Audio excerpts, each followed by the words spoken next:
Akkam jirtu miseensonni garee Marvel Wise 2 ani beekidha Marvel Wise 2 irraa har'a kanas ni qabadhee dhufe unification of Italy isa jedhu history grade 12 unit 1 part 3 isaati part 3 sadaffaadha jechuudha.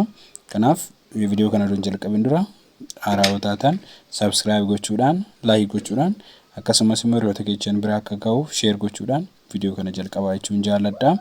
Unification of Italy isa jedhu mata dureen keenya inni irraa jechuudha. In 1852, Italy was still political divide and the Austrian influence was still supreme.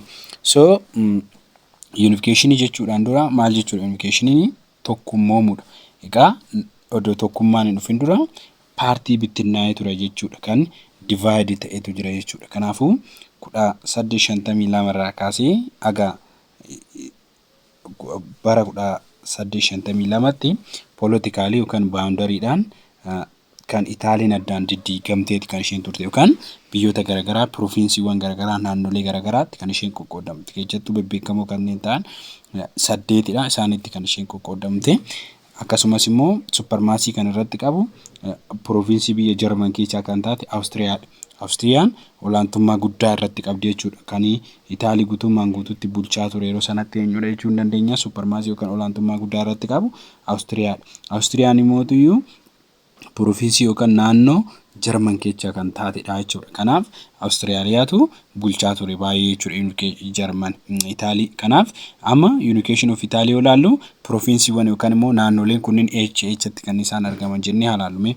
In the north, the two rich provinces of Lombardy and Venice were part of the Austrian Empire. Isaan keessaa baay'ee provinsiiwwan gara naannoo kallattii kaaba isheetti irratti kan argaman naannolee baay'ee beekamoo fi abbaa qabeenyaa kan keessa jiraatan jechuun kan qabeenya isaaniitiin baay'ee beekaman Lombardy fi Venetia. Lombardy fi Venetiaan harka eenyu jala jiru sana Awustiriyaa jala jechuudha. Empire Awustiriyaa jala yookaan bittaa Awustiriyaa jala jiru jechuudha. Awustiriyaa dominate kan godhe harkaa qabu Lombardy fi Venetia. Lombardy Venetiaan paartii eenyu turanii Itaaliiti kan Itaaliiti biyyoota Itaaliiti yookaan immoo naannolee Itaaliiti isaan kunniin harka eenyu jala jiru Awustiriyaa jala jiru jechuudha bittinnaa'uu isaanii gaafa laallu.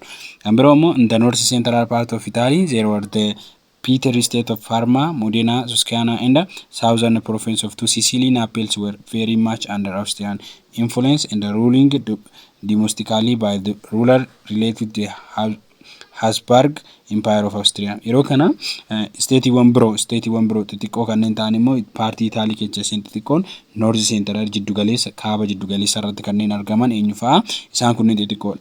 Parma, Modena, Tuscany, Southern Province of Sicily kan jedhaman Sicily fi Naples isaan magaalaa kunniin lama Sicily jedhamu. Sicily fi Naples isaan kunniin harka eenyu jala turanii Awustiriyaa jala turan influence Awustiriyaa jala turan yaa ta'u garuu Awustiriyaan akkamitti bulchiti ruulerii ishee yookaan mootummoota ishee domestically kanneen ta'an fakkeenyaaf Parmaa keessaa mootummaa Parmaa tokko filattee isheen aangoo irratti godhattee jechuudha Awustiriyaan. Kanaafuu isaan keessaa domestically filatti gubbaa isaaniitti immoo Awustiriyaan olaantummaa qabdi. Kanaaf indirectly kan isheen bitaa jirtu jechuudha. Kanaafuu Awustiriyaa Empire Hamburg kanneen jedhaman Hamburg kun immoo tajaajila Awustiriyaaleeti. Awustiriyaan Empire jala bulaati kan isaan turan eenyuun biyyoonni akka Parma, Modena, Tuscany fi Sicily kan jedhaman Naples fi Siciliin bibittinnaa'uu Itaalii yoo ilaallu jechuudha. The Papal state still covered the vast territory across Italy, consists of two provinces of the Romagna and the Marches, Imperia, Rome, and the patrimony migrant who come to the USA from Europe.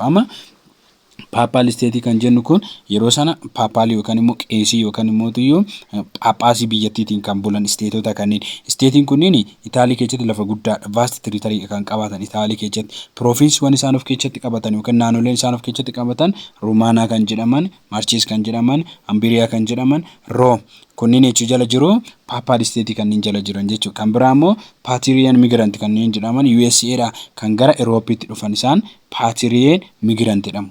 Kan isaan jechaa dhufanii USA'dha yookaan Ameerikaa keessa kan gara isaan Eurooppii dhufan. Isaan kunillee Itaalii keessa harka eenyu jala jiru Papal State jala jiru jechuudha. Papal State jala jiru. Kan biroo immoo asitti kan isin hubachuu qabdan state baay'ee cimtuu taate Piedmont Sardiyaa kan jedhamtudha. Piedmont takes the lead in the movement for the Italian unification. ishee kecha Piedmont tana unification Itaaliitiif gahee guddaa kan taphatuu fi hoogganni movement yookaan immoo humna tokkummoomuu yookaan immoo tuyyuu adeemsa tokkummoomuu isa ture sana hin tokkummoomna kan jedhasa yaada sana kan hoogganaa ture yookaan gaggeessaa ture piidimanti sardiyaadha jechuudha. Piidimantiitu maalii godhaa ture? Gaggeessaa ture. Kanaafuu muuvimentii Itaaliyaan unifiikeeshinii san maalii kan gochaa turte? Liid yookaan hoogganaa kan turte jechuudha. Because liberal and nationalism all over Italy saw their best hope of the United Italy in unification with the Piedmont under the constitutional monarchy of King Victor Emmanuel of the Piedmont.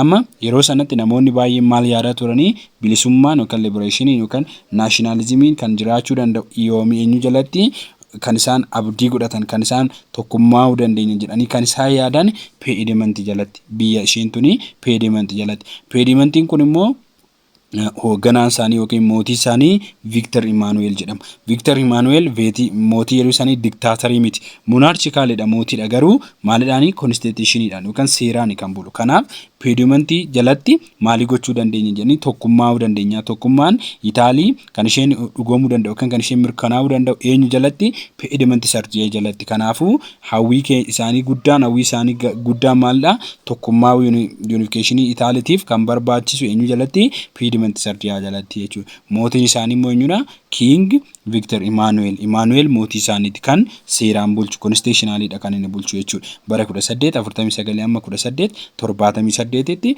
Piedmont yookaan Piedmonti sardiyaa kana kan bulchaa ture eenyudha inni? Nama Victor Emmanuel jedhamudha jechuudha. The main obstacle to Italian political unification was the power of Austria. Keechataama obstaakilii kan jennu akka isaan hin tokkummoomne yookaan tokkummaa'uu Itaaliitiif rakkoon yookaan gufuu gurguddaan hin jiru. Isaan keessa gufuu guddaa kan ta'uu danda'u eenyudha? Power of Austria. Aangoo Austriyaanotaati. Humna Austriyaanotaati. Austriyaan provinsiiwwan baay'ee of harkaa qabdi. Akkasumas immoo domestically liideriiwwan garaagaraa biyya keessatti of harkaa qabdi. Kanaafuu isheen main obstacle of the Italian political unification ta'uu dandeechi jechuudha. Itaaliin akka hin tokkummoomneef, Itaaliin akka gara tokkummaatti dhufneef rakkoo guddaan yookaan danqaan tokkummaa guddaan maalii turte? Paaworii Awustiriyaaliyaati jechuudha. Awustiriyaalonni akka isaan hin tokkummoomne kan isaan barbaadan. Tokkummaa Itaaliin barbaadu jechuudha Awustiriyaan. If ever factor in the struggle for unification was diplomatical isolation of Austria after the criminal war and the revival between French and Austria in the Italy, which means that Italian nationalism was able to use French help before Italian army. Amma yeroo kana gahee guddaa kan taphatu yookaan faaktoriin istiraagilii unifiikeeshinii Itaaliitiif yookaan tokkummaa Itaaliitiif gahee guddaa taphatu maalidha? Dippiloomaatiikaal asoleeshiniin. Dippiloomaatiikaal asoleeshinii yoo jennu maal godhaa? Mootiin biyya sanaa isa yoo waraana amma Awustiriyaa wajjin loluu barbaadu diina Awustiriyaatiin walii gala. Yoommoo biyyoota akka Faranjiin loluu barbaadu diina Faranjiin walii gala. Kanaaf dippiloomaatiikaal asoleeshin kan jennu sun isaadha. Amma kiriminaal waarii kan jedhamutu jira. Raashiyaa, Biriteen, Faranji kan irratti wal lolaa turan. Yaada gizee kana kaa Awustiriyaan after the revival between is a criminal war kan jedhamu kana waraana kana irratti diplomatical isolation dha kan isaan fayyadaman bara 1955 kan ture kana irratti diplomatically dha kan inni fayyadame gizee san immoo between ama Faranji fi Austria jiddu in Italy which is in that Italian nationals able to use French help before Italian unification gaafa kana namichi Italy kun eenyudha kan inni gargaare criminal war kana irratti Faranjiin gargaare bukkee Faranjii fi Biriiteeniin dhaabbate yeroo asirratti criminal war irratti kan wal lole Raashiyaan gama tokkoon Biriteenii fi Faranji gara tokkoon turan yeroo kana Itaalii mootummaan Itaalii kun yeroo kana Victor Emmanuel fa maalii godhanii yookaan immoo tuyyuu warri Itaalii hoogganan maal godhanii yaadni isaanii gara criminal war kanaan saayidii Faranjiin ta'uudhaan gara Faranjiin ta'uudhaan Faranji gargaaruudhaan garamitti isaan kan isaan seenanii Awustiriyaa waraanutti kan isaan seenan kanaafuu saayidii eenyutiin kan isaan ta'anii saayidii Faranjiin ta'aniitu Italian unification argachuudhaaf maalii gargaaranii Faranjii fi Itaalii wal gargaaranii jechuudha. Camillo Cover kan jedhamu kuni pirezidaantii maalitii kan Piedmont Sardiyaati.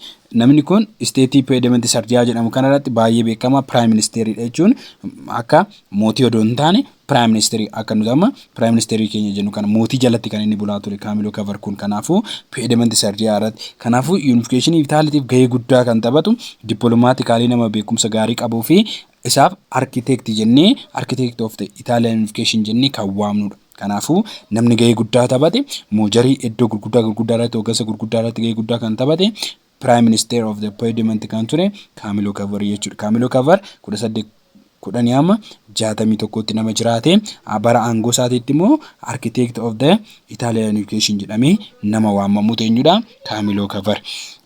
In 1850s 8 Cover meet the French Empire Napoleon III secretly at Pilimer in French and succeed in reaching an agreement with the Napoleon for alliance of French and Piedmont against Austria.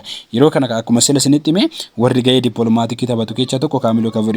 Camillo Cover 1858 tti maalii godha Faranjiin mootii Faranjii yookaan Empire Faranjii hoogganaa Faranjiin Napoleon II kan jedhamu yeroo sana aangorra kan jiru nama kanaan secretly oksaadhaan eechatti kan inni walitti dhufeenya godhu yookaan immoo marii gaggeessuu agreement irra ga'u Pilomper kan jedhamu kanatti iddoo Pilomper jedhamu kanarratti marii gaggeessan marii isaan gaggeessan eenyu gaggeessaa Faranjii fi Napoleon Faranjii fi Itaaliin yookaan immoo Coverii fi Napoleon wajjin ta'uudhaan marii gaggeessan mariin kun secretlyidha inni kun mariin kun gaafa gaggeeffamu Faranjii fi Itaalii jidduutti wal gargaaruudhaaf agreement irra gahan kanarraa kan ka'e Faranjii fi Piedmont Sardiyaan Faranjii jechuun isteetii Faranjii Piedmont Sardiyaan immoo Itaalii keessa isteetii takkaadha walitti dhufanii maali Awustiriyaa tana diina isaanii godhatanii isheedhaan loluudhaaf ishee waraanudhaaf isheedhaaf faallaa ta'uudhaaf agenisti ta'uudhaaf walii galanii alliyaansiidhaaf maali godhanii agreement irra gahan walii galan jechuudha walii galan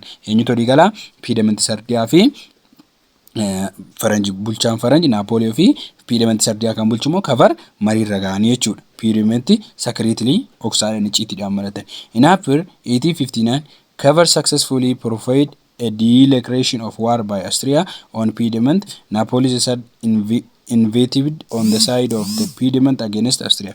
Yeroo kana bara sanatti Camilloon namni Cover jedhamu kun jechuudha erga mari'ataniin booddee Austriyaatu waraana irratti bante eenyurratti Piedmont Sardiyaa irratti Austriyaan irratti bante ufuma isheeti gaafa kana Napoleon immoo invited erga ta'een booddee gara eechatti gara Napoleon gara Austriyaatti erga waamameen booddee gara Piedmont Sardiyaadhaan gara Itaaliitti erga waamameen booddee gara waraana kanaatti seenuudhaan saayidii eenyutiin saayidii Piedmont Sardiyaatiin gargaaruudhaan Austriyaa waraana irratti banan jechuudha waraanuu jalqaban jechuudha waraanichi jalqaba kan bane Austriyaan gaafa waraana bantu Cover immoo maali godhee success gochuudha milkaa'uudhaan Napoleon ofitti waamee waraana kanarratti milkaa'uu danda'a jechuudha.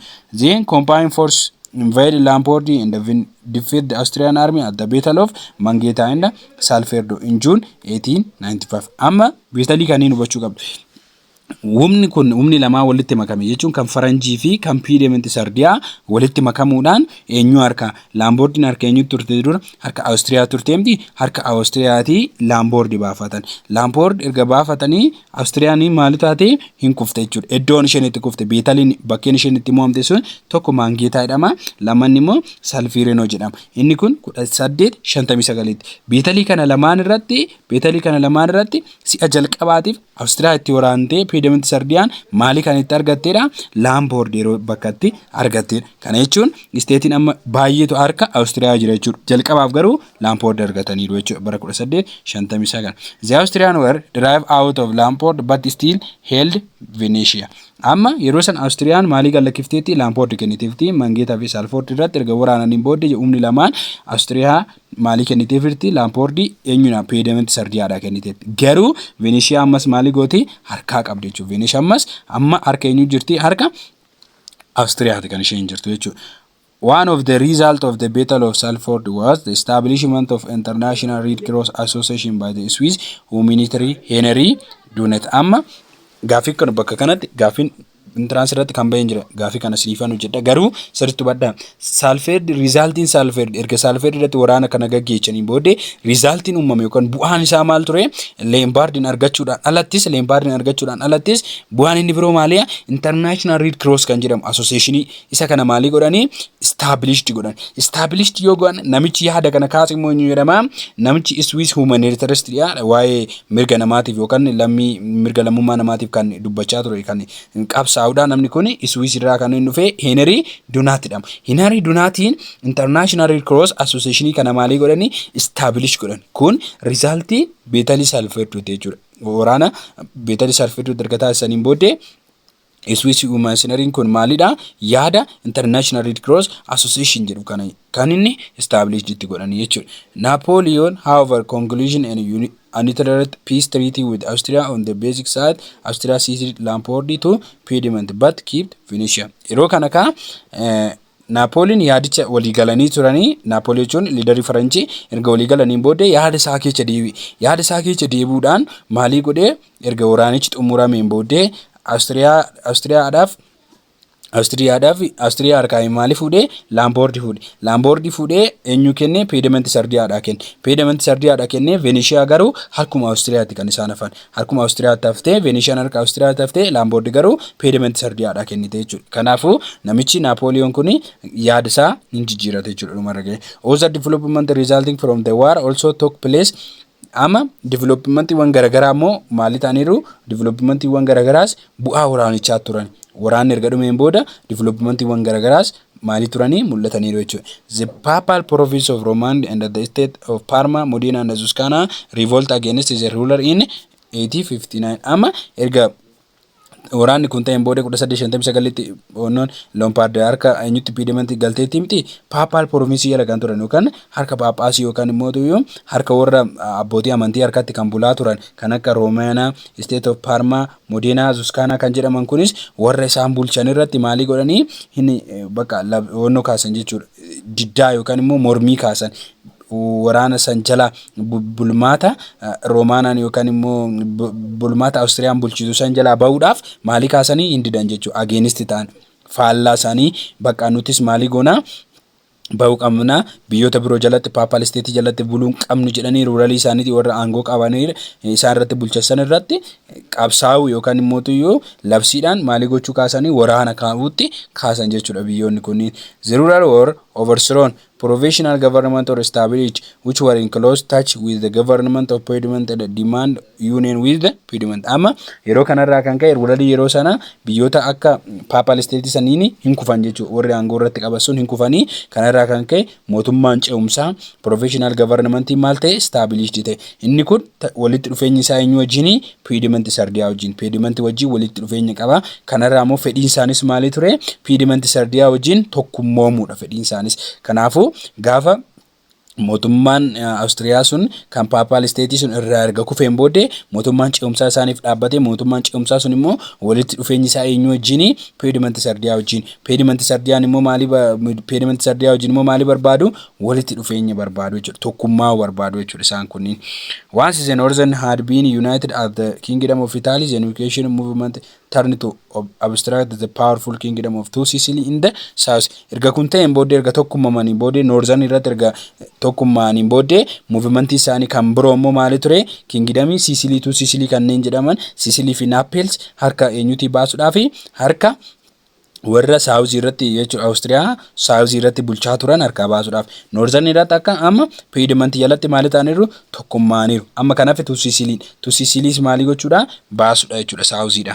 In 1860 there was an uprising in the Sicily against the unpopular government of the kingdom of the Naples. Erga amma amatsiin yookaan immoo diddaan uummata Sicily bara 1960tti hin kaka'e jechuudha. Mootummaa uummanni hin jaallanne, mootummaa hawaasni hin jaallanne sana maali gochuudha?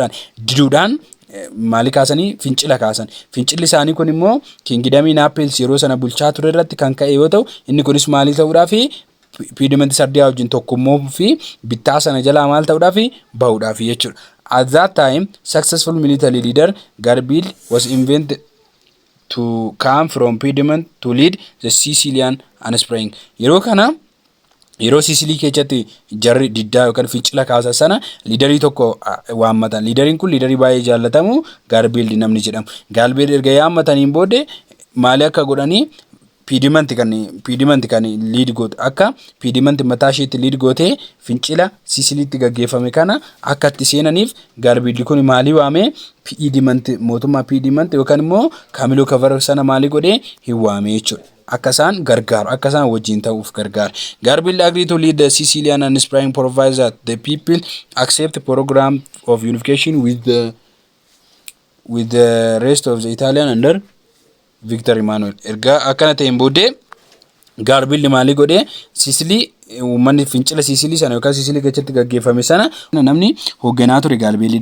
Gaarbilli immoo maalii waamee fincila kanarratti hirmaatee piidimenti sardiyaan hirmaatee akka maalii godhan tokkummaan Itaaliidhaa harka eenyu jalatti Viktor Imaanuel jalatti akka ta'uuf maalii kaasanii yaada kaasanii uummanni akka fudhatu akka pirogiraamii kana fudhatu itti maati kan inni ture jechuudha.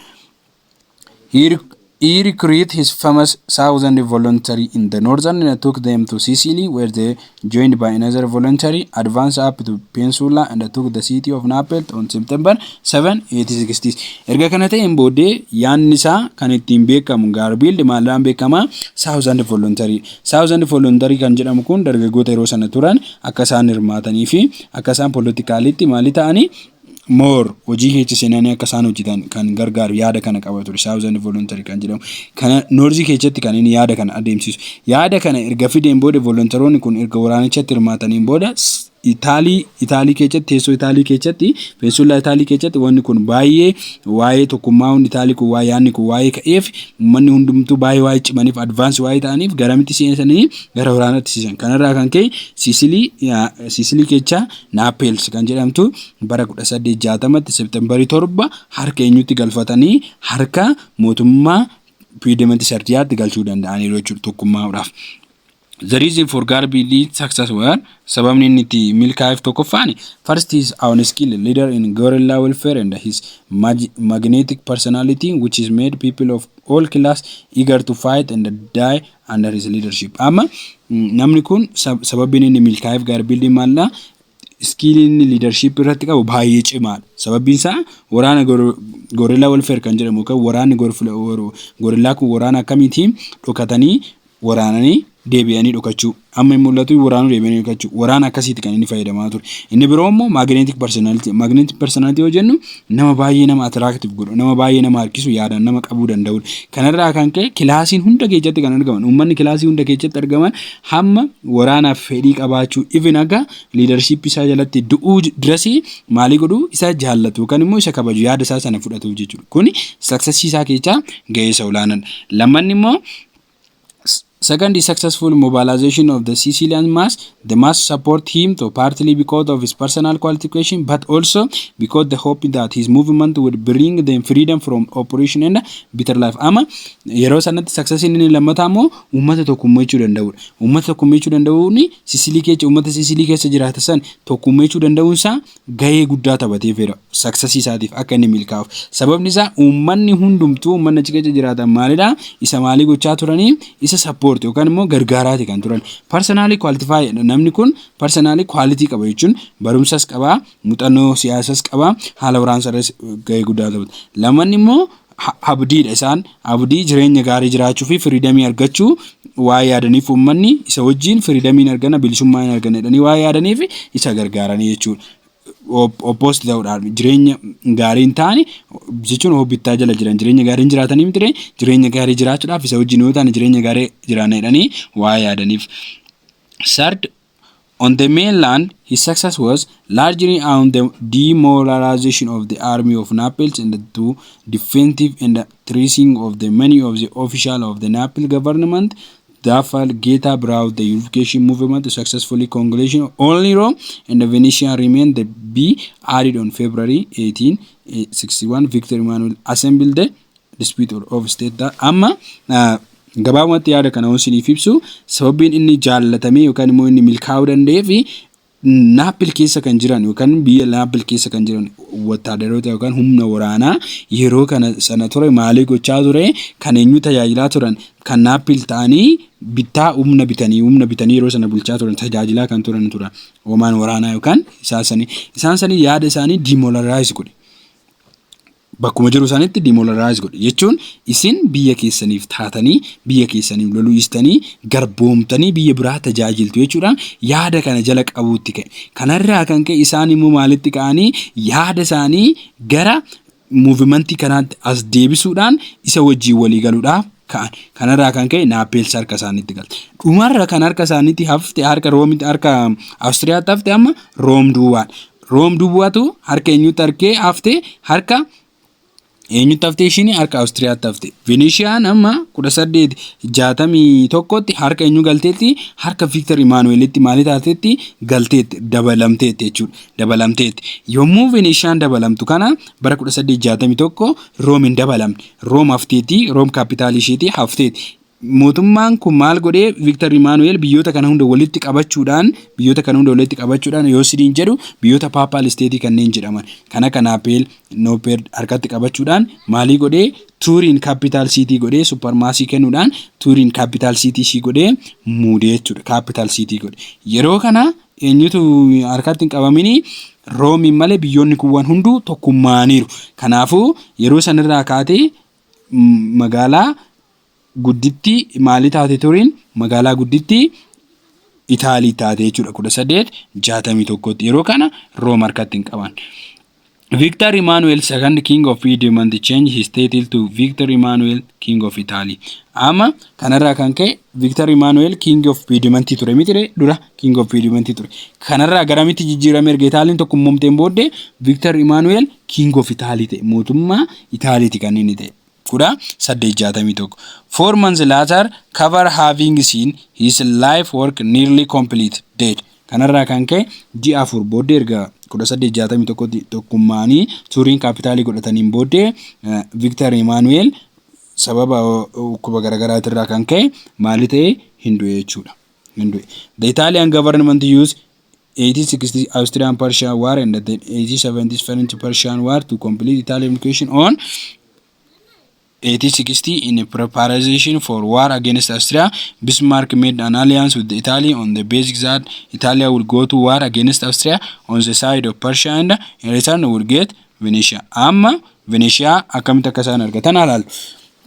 Yeroo kana bara 1866tti kan ture Austria fi Persian wal lolan. Austria Persian wal lolan lachuu German state. Kanarraa kan ka'e Itaaliin maali goote Persia gargaarti. Asitti Persia gargaarti. Persiaadha kan isheen gargaartu. Yeroo kana immoo Persia gargaartitu Austria maali godhanii kuffisanii jechuudha. Austria kuffisanii. Eenyu gargaaranii? Persia gargaaranii Itaaliin jechuudha. Kun bara 1866tti kan ture. Bara 1871tti immoo Franco Persian yeroo Faranjii fi Persian wal lolan immoo eenyu gargaartii ammas deebitee Itaaliin gara Persia saayidii Persiaatiin taate. Eenyu Faranjiin kuffisuudhaaf jechuudha. Room argatte yeroo kana. Yeroo Austria fi Persia wal lolan Austria diina ta'uudhaan Persia gargaaruudhaan Vanish argatte. Yeroo immoo Faranjii fi Persia wal lolan immoo Persia gargaaruudhaan eenyu argatte ammas Room argatte jechuudha. Bara 1866tti war against Austria. Bismarck made alliance with Italy on the basis that Italy would go war against Austria on the side of Persia. Galala Austrian garamin taatre Austrian fi Persian yeroo lolan sana Italian side of eenyudhaan taati side of Persian taati jechuudha. Kanarraa kan ka'e eenyu argatte Venetia argatte. Venetia argachuudhaaf yeroo Austria Persia wal lolan sana Persia side Persiaatiin ta'uudhaan Italian waraana seente jechuudha. In spite of Italian pursuing Persia success in the war, forced Austria to cede Venetia in 1870. The Franco-Persian War forced Napoleon II to withdraw from French troops from Rome. The Italian government therefore sent his troops and seized Rome in September 1870. Rome soon became the capital of Italy. Yaada kana kanatti ni ibsu. Yeroo sana Persian success taatee timtre Persia gargaarte inni Italian Persian German state Persia gargaarte Austria harkaa eenyu baafatteetti Venetia baafatteetti 1870 Italiin jechuudha.